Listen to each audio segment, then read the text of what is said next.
Hey guys, welcome back to A2D, Agree to Disagree. Continuing on with our free agency, we are going to get into who I believe is the biggest winner thus far in free agency and the offseason, and that is the LA Chargers. These guys have made some big moves over the last week.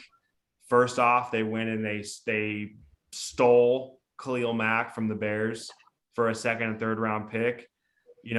This guy a couple years ago, 2, 3 years ago, we were talking about him being one of the best edge rushers in the game. I understand he's been hurt. I understand that he's had some off years, but this guy, when he's healthy and he's motivated, he is a monster. And teaming him up with Joey Bosa, that gives them the best pass rushers, right? So there's that move. They went out today. They shored up their back end with J.C. Jackson. So now their secondary. I mean, they have some Derwin James back there. That defense is going to be legit. You're going to talk about the offense. I mean, their offense isn't changing much, but have one of the top running backs, have one of the top quarterbacks. Keenan Allen is one of the most underrated wide receivers in football. They signed Mike Williams back, so they have size and they're going to have a red zone threat, deep threat. It's going to come down to Brandon Staley and what he can do if he can piece that entire team together, and if this is going to be that team. But they just might have put the pieces together to contend in the AFC, especially the AFC West. Dude, to your point, you teed it up for me too good right now. Brandon Staley, he's the one thing that's not putting them in the Super Bowl for me, because they have this window, right? When you draft a quarterback that's that good that you think you can win a championship with right now, you push your chips in, and they are going all in right now. Dude, that J.C. Jackson, top corner on the market, Khalil Mack and Joey Bosa off the edge to get after these guys. Derwin That's James. Dude, and then Asante Samuel Jr., who you didn't mention, they got him in the first round last year. So they got two corners, they got two edge guys, they got an all-world safety. They had a linebacker like maybe Bobby Wagner, who are one of these free agents, which they still have a little bit of money to work with. So they're going all in before they have to pay Herbert. And Brandon Staley, he's the one thing that's not putting them in the Super Bowl for me right now, dude. I think they might be one of the most complete teams. If you're a fantasy guy, that defense, you're gonna want to draft them because they're gonna be turning the ball over like a motherfucker, dude. These guys are gonna be getting after the quarterback. They're gonna be hard to beat. Most teams don't have two tackles. You're gonna have to double one of those guys, if not both, because Bosa, who's the better edge guy, Bosa or Mack, right now? So how do you slide protection? What do you do with that, man? That's crazy. You haven't seen a duo like that in a long time. So they're gonna be a real fucking problem, dude. They got Eckler in the backfield. They can get, if they get a tight end, they have Jared Cook. But even if without the tight end, they got the two receivers, they got the running game, they got the Slater in the draft too last year. They got these guys, man. They've been drafting well. They've been killing it, man. The Chargers are a team to look out for me, for sure. Staley, though, man, stop going for it on fourth down in your own damn territory, and you might just win a Super Bowl. You had Justin Herbert, and you did not make the playoffs. Shame on you. There's no excuse other than you for them not making the playoffs, and you are the reason that they cannot make the Super Bowl. So don't fuck it up, man. Get out of the way. Let Justin Herbert do his thing, and go get you a Super Bowl, big dog. Yeah, I would definitely agree with you boys on they're winners, right? I mean, everything they've done on paper, when you look at it, it's brilliant. And I feel like this is a franchise that had a front row seat legitly to their crosstown counterparts who went all in. They're doing separate versions of it, but like Brian said, this is all in. And I do believe that the Chargers are a team where we're looking at this might be the new business model, right? Like when you get a quarterback and hey, this guy can do it, you have to go all in. If you don't do it nowadays, before it was all about constantly building, gotta build, right? Now it's about, hey, we got this little window before this guy is going to command a ton of our cap space, and we got to go now. And we are witnessing the Chargers do that.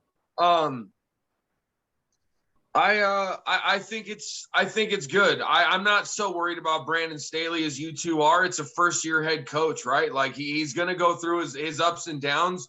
Defensive coaches don't get much love nowadays, and it is what it is. But I believe in Brandon Staley, and I just hope at the end of the day, all this effort they're doing, man, Charger fans, get out to LA, support that No team. kidding. No fucking kidding. No kidding. They're so good, man. Go ahead, Mike. You know, everybody knows by now that I'm a Vikings fan, but I live in Southern California, so I root for the Chargers too. This has been a very similar theme for the Chargers ever since they were back in San Diego and beyond that. They've always had good rosters. They've always had, a good team, good quarterback, good everything, and they just fail when it matters. And, Brandon Staley, I watched that. The reason why I bring him up is I physically watched them lose 3 games because of him, because of coaching errors, because of play calling, because of 4th and 1s. Kick the fucking field goal. It's okay to get 3 points, especially against one of the top offenses of the Chiefs. And he went for it 4th and 1 3 times. Or he went for it, 3, instead of kicking 3 field goals, he got 0 points out of it. So, stuff like that. I mean, those are bad calls. And when you're up against Patrick Mahomes and you're up against these, Joe Burrows, and you're up against these top dogs, you need points. And one of those field goals would have been the difference. Putting Patrick Mahomes down by 10 instead of down by 7, it's a big difference. So I want to see him learn from those mistakes because they have all the talent in the world. Derwin James might just be the best safety in football right now, as far as maybe the best box safety. I don't know about coverage, but he makes plays. You mentioned Asante Samuel. I mean, he was one of the top rookie corners last year, behind the kid from Denver, and I can't think of his name off the top of my head, but, he was one of the top safeties. What's that? Patrick Surtain Jr. Yeah. So, I mean, he's one of the top corners. I mean, he balled out for them. You already have Joey Bosa. You mentioned bringing in, a linebacker. Yeah, if Bobby Wagner was to be available and they have the cap space, that would be huge. That guy's still a tackling machine. That was a problem for the Chargers defense last year, was tackling. And watching them firsthand, especially being a guy from Southern California where they're on TV all the time, this roster is talented and they just made it better. So if they can piece it together, shit. Right. Look at a guy like Kyle Rudolph at tight end where he could just, all he does is catch 3rd down and touchdowns. That's all they need. And this team is ready to rock. Right. Yeah, man. I mean, to just real quickly allude to what we were just finishing up on Staley. You would think that all these moves they've done for him in year 2 is to indicate that they believe in the guy, and everything you've said. Yeah, that's warranted. But dude, you got to give the guy a year. Year 2, if he's making the same mistakes, then absolutely the discussion becomes, hey, we question you. But with these moves they've made, man, as an organization, they're essentially saying, hey, you got no excuses. We believe in you. Go win us that. Go at least get us in the playoffs. Get us in the playoffs. They do love him down there. And even their fans, I mean, the little bit of fans they do have, they actually stand behind Brandon Staley, and they make excuses for him, and they love him there. So I could see him being the coach for a long time. They like him more than Anthony Lynn, who was there, 4 or 5 years. So they love him down there, and they're willing to give him a shot. Yeah, if you're a bright guy, dude, you're going to fix those mistakes. I believe Brandon Staley is that guy. The way he got that team playing, man, I really like that guy. I mean, the Chargers are just dealing with that Herbert trajectory. He's on his own trajectory, right? Like they're going to be as good as he's going to lead them to be, because they rely on him in that way. But I do believe Brandon Staley, at the end of the day, he will fix those mistakes, and he'll be a hell of a coach. And then all the pressure is going to be on him. I mean, you just brought it up. Herbert, he's the reason they're able to go all in. This window is here and now. And if you're starting your franchise, is there another quarterback you'd really go with? I mean, we saw that performance against Oakland. How many 4th downs did the guy complete in a single damn game? I think like 6 of them, whatever. First of all, it was Vegas, not Oakland. Come on. What year is this? 2018? What the fuck? Shit. Amateur. But either way, you know what I mean? Like the dude has maybe the brightest future of any quarterback in the league right now. Josh Allen, Joey Burrow. No. He's in that top 3. of like futures, he's right bro. there, and arguably he might be number one. So that's the reason they're able to do it. That dude, man, he is that guy, like He you were is that saying. guy. So His for first sure. ever NFL start last year against the Kansas City Chiefs. Nobody gave them. Tyrod Taylor had. They gave him an injection, whatever. They messed him up, and then short notice comes in, commands the offense. I mean, this is his first ever NFL start, and from that moment, you knew Justin Herbert was that dude.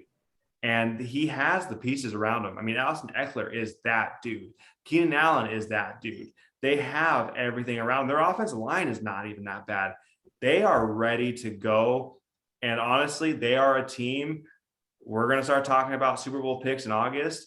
My March Super Bowl pick in the AFC, it's not the LA Chargers, but they are trending in the top 3 right now, maybe in the AFC because of Justin Herbert. It's going to depend on how they finish off this roster. And then they might be my pick right now. It's hard to put it in stone because free agency just started. We still have the draft ahead of us.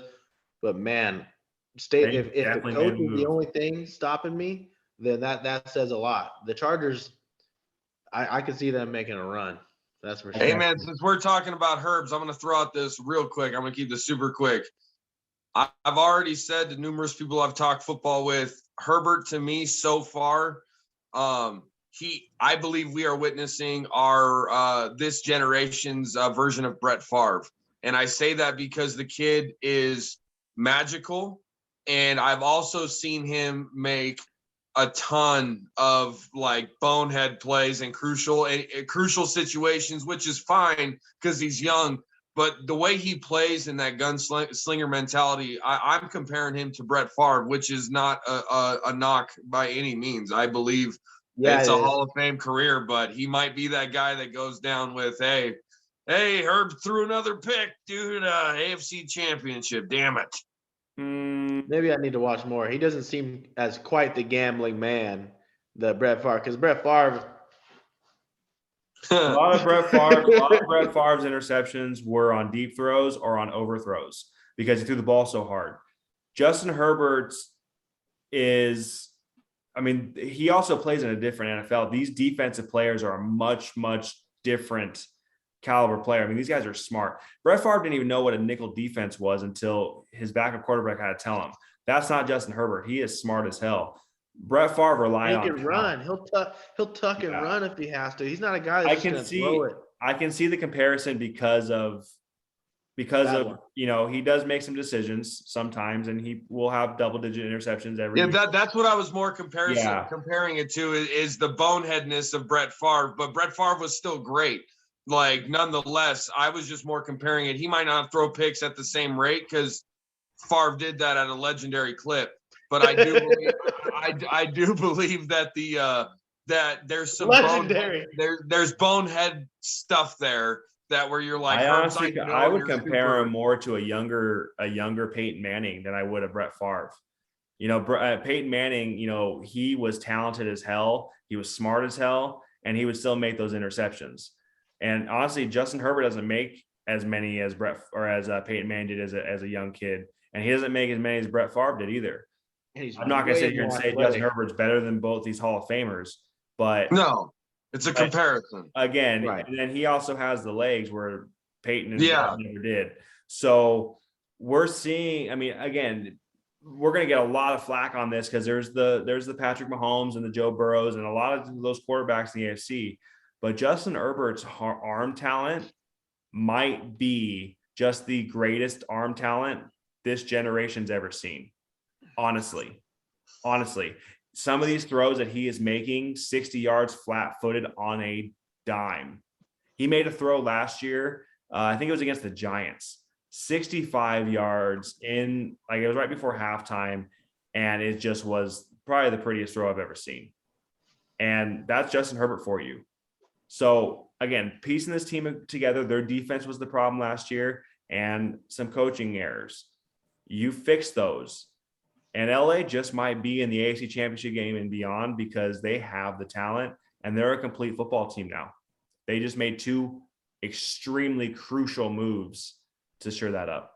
Bobby Wagner, to me, You put him in the middle of that defense, that seals it. What do you guys think? No, for sure. Okay. If it's not Wagner, it's another linebacker. But either way, they just get one more little piece, and they're. But the main guys are there, and they're there. They're pushing all in. It's the time. The time is now. Good on them. Super Bowl contender? For sure, and 100%. Right now, like I said, if I had to pick, they might be my pick out of the AFC to represent the Super Bowl and lose to the Buccaneers in the Super Bowl. But yeah, they No, would be my pick. I out of don't the have AFC. them making it past the divisional round no matter what. Well, I do. If they go and get Bobby Wagner, I might just pick them over Buffalo this year. And you never know, man. Certain quarterbacks, when they get in, they get on a roll, man. Herbs can be that guy. Hey, Charger Nation, bolt up, man. You guys got some good picks, and from not making the playoffs to maybe Super Bowl contenders. Let's see what happens.